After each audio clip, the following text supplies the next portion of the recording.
Zanchi, two years ago you were an MX125 rider, and here we are 2 years later, a full factory MX2 GP rider. Did you expect it to happen so quickly? Actually, no, it was unexpected. I was good rider in EMX 125, but not so good to thinking I would be here in 2 years. So yeah, I'm really happy about this, and yeah, we just have to go on. And you started off in the MX125 class with MJC Yamaha, and then EMX 250 with the junior KTM official setup, VRT. What was it like being with those two teams? Yeah, they were like official supported and no factory supported. So for the materials, for the help in general, overall was less compared to this year. This year is full factory, so I have much support from the factory, and yeah, I can work in better condition compared to the last 3 years. And making the jump up from EMX 250 from EMX 125, it's not always easy, but you've done really well. How did you feel when you first jumped up on the 250, and also that team seemed to be very good at developing young talent? Yeah, actually I was racing with 125 still, but I tried to ride with the 250 for stroke, and I directly liked the bike a lot. I was feeling much comfortable compared to 125, so we decided to jump to the MX 250, and then the team of last year was very good, very nice people inside. The bike were quite good, and yeah, I had a great atmosphere, and yeah, the results came. And the rookie season in the MX 250 went really well. You were directly running top 5, top 3, you won motos, so you must have been delighted with how last year went.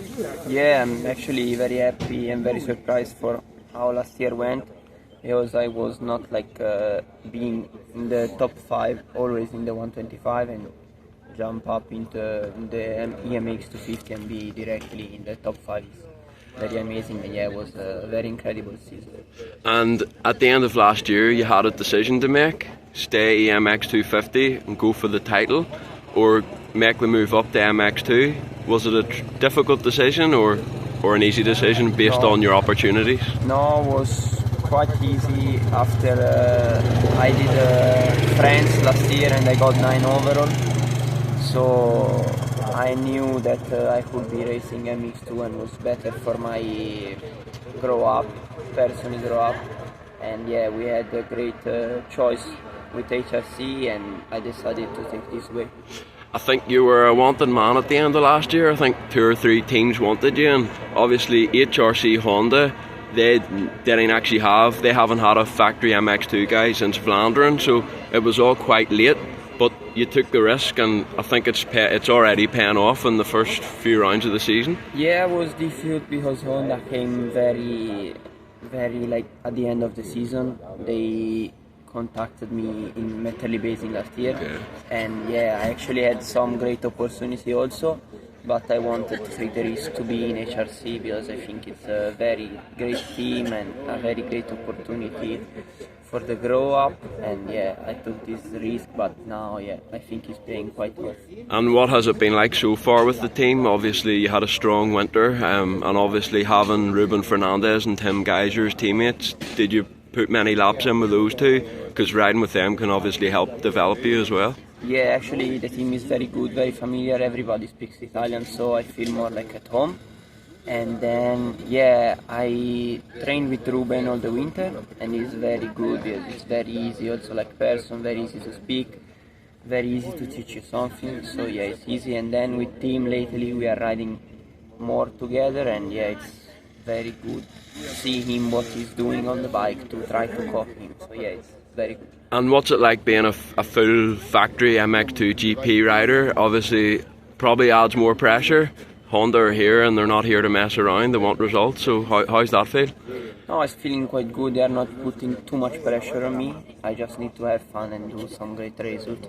So yeah, no, for now I'm living my dream, so I'm very happy. And the start of the season, obviously injury aside, the speed was good. Maybe the start's not so good, but apart from that, are you happy with how your season was going before the injury? Yeah, I was very happy with the Argentina round. Was quite impressive for everybody. I think I started almost last both motos, but I came back 7 and 8. And then Spain we had a little bit of trouble, but we have to develop the bike to try to start in front.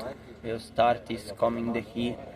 So we just have to develop this, but I'm very happy of how the season went so far. And I think the crash happened between Spain and Raiola. Can you just talk to me a little bit about the crash and the injury as a result? I think the plan is to be back at the next one. Actually, I was riding with team in Croatia in the Sen the Wednesday before Raiola. And the last lap of the day and last lap before Raiola, I just had a problem. Technical problem on the takeoff, and I crashed, and I came out of the bike, but the bike hit me very hard and I dislocated my shoulder. So the plan now, I have some visit Thursday to see what's the plan, but normally I would like to come back in Portugal or in Lugo max.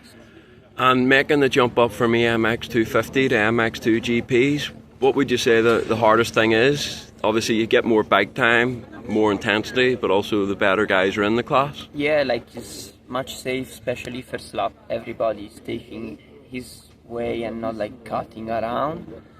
But intensity is the most one, because we are so many, so close, so you have to push all the way to the end. And you're obviously working with Jackie Vimond, the first French world champion, maybe a little bit before your time. I'm not sure if you remember him or not, but what's it like working with him? Everyone he's worked with, he's been able to improve, so that's a positive. I'm training with Jackie now. It's the 6th year, so it's very long journey. I'm happy of him because he's always pushing me to do the better. And I think if I'm here, it's almost 90% for him. So I just wanted to thank him for all the work we did and all the work we will do in the future. And being a young Italian, did you look up to a certain Antonio Crulli growing up? And is that a rider you'd like to follow in his footsteps? Obviously easier said than done, having 9 world titles. We have many Italian world champions, luckily. Antonio is the biggest one, but I always took inspiration or see the footstep more of Tim and Jeffrey, because when Antonio was riding was almost 10 years ago, so everything changed, and Tim and Jeffrey, they are more close to these days. So Thank you very much for your time.